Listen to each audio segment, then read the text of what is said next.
18ই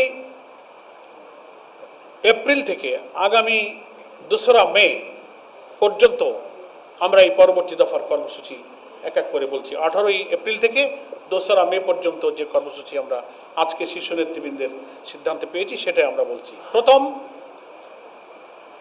18ই April শনিবার 11 দলের উদ্যোগে রাজধানী ঢাকায় গণমিছিল অনুষ্ঠিত হবে ইনশাআল্লাহ।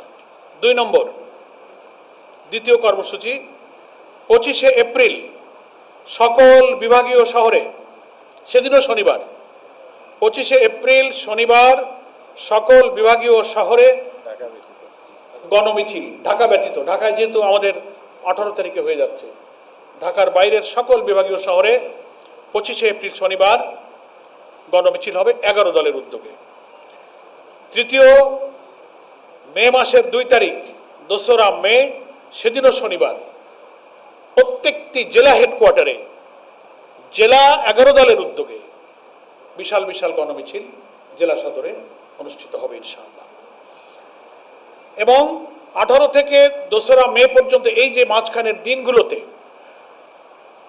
প্রত্যেকটি বিভাগীয় শহরে এবং গুরুত্বপূর্ণ জেলা শহরগুলোতে সেমিনার অনুষ্ঠিত হবে গণভোটের রায় বাস্তবায়নের দাবিতে, তাদের সৃষ্ট যে রাজনৈতিক সংকট, সংবিধানের অপব্যাখ্যা এবং জাতীয় সংসদে বিরোধী দলের দাবি, তাদের নোটিশ, সবকিছু উপেক্ষা করে কর্তৃত্ববাদী শাসনের দিকে যে দেশ ধাবিত হচ্ছে তার বিরুদ্ধে বিদগ্ধ প্রবন্ধকাররা প্রবন্ধ লিখবেন, বিদগ্ধ আলোচকরা আলোচনায় অংশ নেবেন। প্রত্যেকটি বিভাগীয় শহর এবং গুরুত্বপূর্ণ জেলা সদরে 18 থেকে আগামী 2রা মে পর্যন্ত, 18 এপ্রিল থেকে লিফলেট বিতরণ এবং সেমিনারের আয়োজন চলবে জেলায় জেলায় এবং বিভাগে বিভাগে। এর পরবর্তী ধাপে এই কর্মসূচির পর আমরা শীর্ষ নেতৃবৃন্দের কাছ থেকে সিদ্ধান্ত পেয়েছি যে বাংলাদেশের প্রত্যেকটি বিভাগীয় শহরে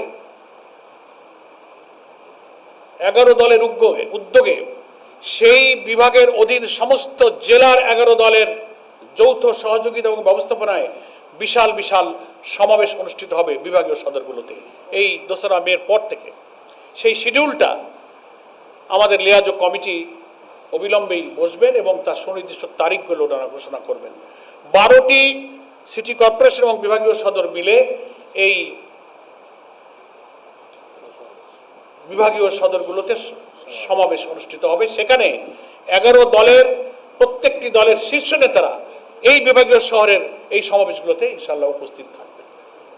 এটা হচ্ছে 2রা মের পর থেকে আমাদের লিয়াজো কমিটি একটা শিডিউল তৈরি করবেন, নির্দিষ্ট দিনক্ষণ কোন দিনে কোন সিটি কর্পোরেশন বা বিভাগীয় শহরে হবে এই দিনক্ষণ লিয়াজো কমিটি অচিরেই দেশবাসীর কাছে সাংবাদিক ভাইদের মাধ্যমে ঘোষণা করবেন। এবং এইগুলো শেষ হওয়ার পর এটা শিডিউল আপনারা জানতে পারবেন দিনক্ষণ। তারপর পরিকল্পনা নেওয়া হয়েছে যে এই রাউন্ড করে আসার পরে রাজধানীতে 11 দলের উদ্যোগে একটা বিশাল জাতীয় মহাসমাবেশের আয়োজন করে শীর্ষ নেতৃবৃন্দ পরবর্তী দফার কর্মসূচি ইনশাআল্লাহ ঘোষণা করবেন। আমি আশা করি আপনাদের কাছে আমাদের আজকের 11 দলের শীর্ষ নেতৃবৃন্দের সর্বসম্মত চলমান আন্দোলনের পরবর্তী কর্মসূচিগুলো ঘোষণা করতে পেরেছি।